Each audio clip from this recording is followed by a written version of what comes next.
Hello, this is Naushan Sharin, reporting for Centris Nation. Today, I'm here at the NSU campus to cover the CPS Dialogue of revisiting the role of youth and Bangladesh's transition towards democracy.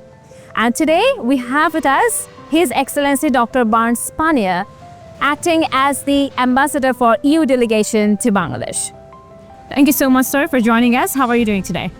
Thank you very much for having me. It's a real pleasure to be here. I feel at home at universities because that is something I did before my current job being a lecturer at university. So yes, a good feeling. Thank you. So a quick question. How does the EU engage with the civil society and youth-led initiatives in Bangladesh, especially beyond traditional politics? Yeah, we have in fact many projects with civil society and put a strong focus on young people because we know they're the future of the country.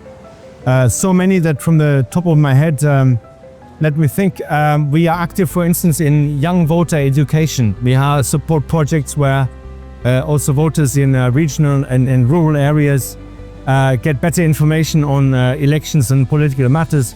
We support media that work on fact-checking, educate journalists so that they can educate young voters and other voters.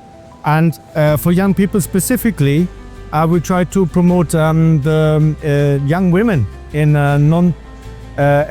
in traditionally STEM professionals, engineers and so on, because we think there has to be diversity for the future of Bangladesh. Young women also being active in these professions, and we try to do our utmost to make this a reality. Thank you, sir. Does the EU see elections as a critical next step for Bangladesh to restore democracy? And how does it plan to support Bangladesh in terms of restoring democracy? Yeah, absolutely. I think the upcoming elections will be a watershed moment for Bangladesh. And we from the EU, we try to do our utmost to make these, support these elections. But what I can say is that it's very, very likely upon an invitation by the Election Commission, we would send an election observation mission, which would be one of the biggest we've been fielding around the world.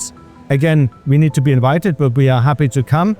In fact, we are already having a pre-mission coming in September to have dialogue with all stakeholders to find out how we best support this election by having observers around the country and make sure this is up to the highest standards and delivering a very good outcome.